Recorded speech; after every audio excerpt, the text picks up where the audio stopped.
High, আজকে আমি তোমাদের দেখাবো আমি কিভাবে গাছকৌটা বা কোনো কিছুতে কালার করার আগে প্রাইমার কোটিং করি।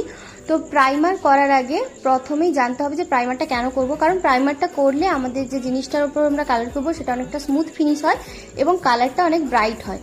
তো প্রাইমার করার জন্য প্রথমেই আমি এখানে দুটো তুলি নিয়েছি, একটা হচ্ছে পোলোর আর একটা হচ্ছে সোনাই। এখানের মধ্যে যে কোনো একটা তুলি আমি ব্যবহার করব।